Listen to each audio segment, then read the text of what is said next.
เอาคลิปนี้ข่อยก็จะมาลงมิลามให้เบิ่งทุกคนเด้อสำหรับผู้ใดที่ว่าติดตามแล้วเนาะอยากเห็นอยากเป็นเนาะวิธีการลงมิลามเนาะคือหัวเนี่ยข่อยตัดแล้วข่อยก็จะบ่ได้ลงกันขอเด้อทุกคนเด้อข่อยจะใส่มิลามลงโรยตรงเนาะที่ว่าจะเฮ็ดให้เบิ่งให้เห็นชัดๆเนาะในวิธีการแนวทางข่อยสำหรับการลงมิลามนี่คือเบื้องขวาเนาะที่ว่าเป็นหูเบื้องขวาเด้อทุกคนเด้อเขาเกณฑ์เบื้องขวาสังเกตเบิ่งวิธีการลงมิลามเนาะสเต็ปหัวมือด้วยว่าการดึงหนังการตึงหนังการแท้ขึ้นแท้ลงจังหวะไรองศาไรเนาะให้มันไหลความคมความสัตว์เนาะเฮาก็ต้องมันเบิ่งมันสังเกตบ่คือการลงมีดามข่อยเบื้องขวาเด้อสเต็ปเบื้องขวาข่อยจะลงประมาณนี้จับมีดามก็ประมาณนี้การจับมีดามทุกคนเด้อมันก็บ่มีหยังตายตัวเด้อการจับกันยังเฮ็ดหยังจับไปโลดเนาะบ่มีหลักการทฤษฎีลวงลายก็คือข่อยเนาะข่อยบอกไว้ซั่นทุกคนเนาะสำหรับลูกศิษย์ข่อยกันมาเรียนของเขาเนาะจับไปขอแต่ว่าเฮาถนัดเนาะได้ก็เฮ็ดมันถูกตามสเต็ปเล็กๆน้อยๆก็ถือว่าเดี่ยวเนาะเห็นบ่ตามวิธีข่อยเบื้องขวาข่อยก็ลงตามสเต็ปสไตล์ข่อยทุกคนข่อยลงที่ว่าโรยบ่มีกันขอบ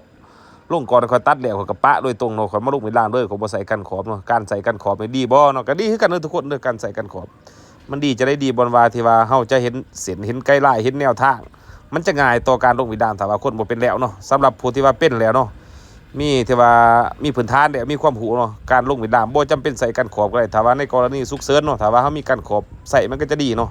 เห็นว่าสำหรับวิธีข่อยตามสเต็ปสไตล์ข่อยเฮ็ดเนาะมีก็ได้บ่มีก็ได้สำหรับกันขอบแต่ว่ามีก็ดีเนาะนี่เขาเฮาก็เฮ็ดคลิปแต่ว่าเห็นให้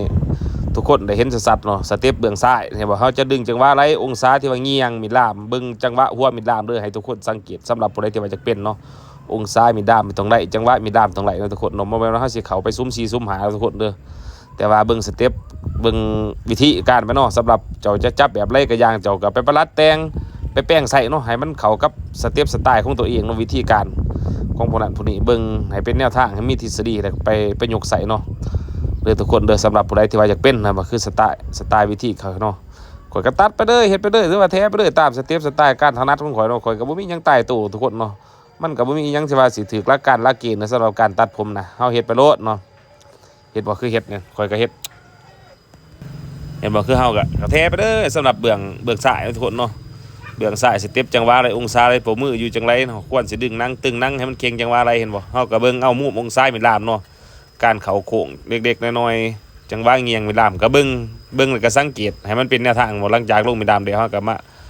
ปัดแป้งเศษผมที่ว่ามันตกข้างเนาะเคลียร์เศษผมเบิ่งสำหรับการลงมิลามโดยตรงของข่อยโดยที่ว่าบ่ใส่กันขอบเลยทุกคนเด้อลงมิลามโดยตรงแต่ว่าเฮ็ดให้ทุกคนได้เห็นเนาะแต่ว่าคลิปเนี่ยก็จะไว้แน่เนาะ